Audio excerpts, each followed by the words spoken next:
उत्तरी कोरिया के तानाशाह किम जोंग की सेहत के बारे में परस्पर विरोधी रिपोर्टों, उनके ठिकाने और उनकी चिकित्सीय हालत के बारे में अटकलों के बीच चीन ने किम जोंग उन के बारे में बड़ा बयान दिया है।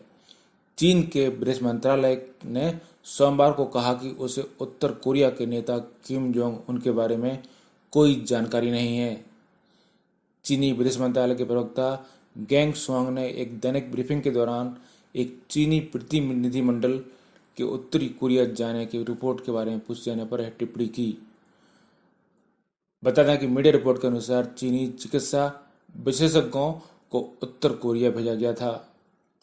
इस प्रतिनिधिमंडल की उत्तर कोरिया की यात्रा के बारे में कहा जा रहा है कि उसे किम जोंग उनकी चिकित्सा के बारे में सहायता करने और उत्तर कोरिया को कोविड-19 से निपटने में मदद करने के लिए भेजा गया था। मीडिया रिपोर्ट के अनुसार चीन के इस प्रतिनिधिमंडल का नेतृत्व चीनी कम्युनिस्ट पार्टी के एक वरिष्ठ सदस्य ने किया था, लेकिन चीन के विदेश मंत्रालय ने इस बारे में कुछ भी कहने से इनकार कर दिया। चीन के इस बयान के गहरे अर्थ माने जा रहे हैं।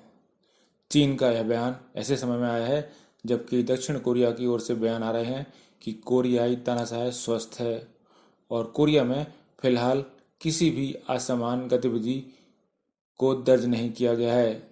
दक्षिण कोरिया का कहना है कि किम जोंग उन की हालत नाजुक होने को लेकर जो अफवाहें हैं वो असत्य हैं।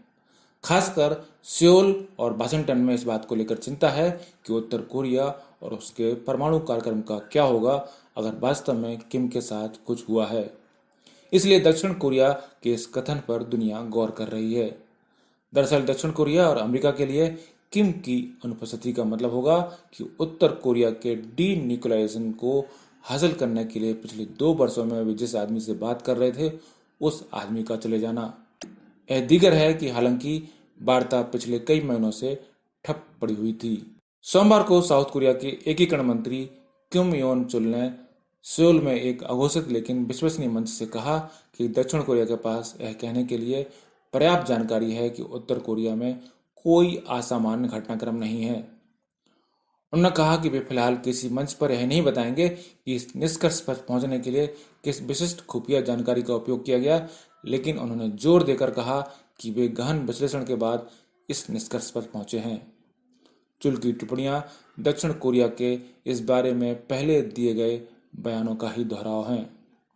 उन्होंने कहा कि किम जोंग उन फिलहाल राज्य मामलों को समान रूप से संभालते हुए दिख रहे हैं और उत्तर कोरिया में कोई भी असामान्य गतिविधि नहीं दिखी है। हालांकि ये टिप्पणियां किम के बारे में अफवाहों को दूर करने में फिलहाल विफल रही हैं। इसका आंशिक कारण यह है कि उत्तर कोरिया के घटनाक्रम के बारे में अतीत में भी दक्षिण कोरिया की खुफिया रिपोर्ट कभी कभी गलत निकली हैं। बता दें कि दक्षिण कोरिया के राष्ट्रपति मून जे इन के विदेश नीतियों के सलाहकार ने भी उनके स्वास्थ्य को लेकर लगाई जा रही अटकलों का खंडन किया है। उन्होंने रविवार को मीडिया से बात करते हुए कहा कि किम जोंग जिंदा हैं और स्वस्थ हैं। वह 13 अप्रैल के बाद से ही उत्तर कोरिया के बोनसान इलाके में रह रहे हैं। 12 अप्रैल को किम की कार्डियोवास्कुलर सर्जरी हुई थी। इसके बाद से ही उनके स्वास्थ्य को लेकर कई तरह की बातें कही जा रही हैं। किम जोंग उनकी सेहत को लेकर 2 अलग अलग दावे मीडिया में हैं। शनिवार देर रात हांगकांग के एक चैनल ने अपनी रिपोर्ट में किम की मौत की बात कही थी। वहीं दक्षिण कोरिया के एक मीडिया रिपोर्ट में किम के स्वस्थ होने और उसके एक रिजॉर्ट में होने का दावा किया गया था। बता दें कि परमाणु हथियार कार्यक्रम वाले देश के सक्षम नेता के रूप में किम का स्वास्थ्य क्षेत्रीय और वैश्विक स्तर पर गहन रुचि का विषय बना हुआ है। डर है कि अगर किम के साथ कुछ होता है तो उत्तर कोरिया में अस्थिरता पैदा हो सकती है। वहीं दुनिया के कुछ हिस्सों में यह भी डर है कि अगर किम की मौत होती है तो चीन उसके परमाणु कार्यक्रम पर काबिज हो सकता है, जो कि दुनिया को एक अस्थिर करने वाला कदम होगा। इसलिए फिलहाल सारी दुनिया की नजरें उत्तर कोरिया के घटनाक्रम पर लगी हुई हैं। ब्यूरो रिपोर्ट, पत्रकार टीवी।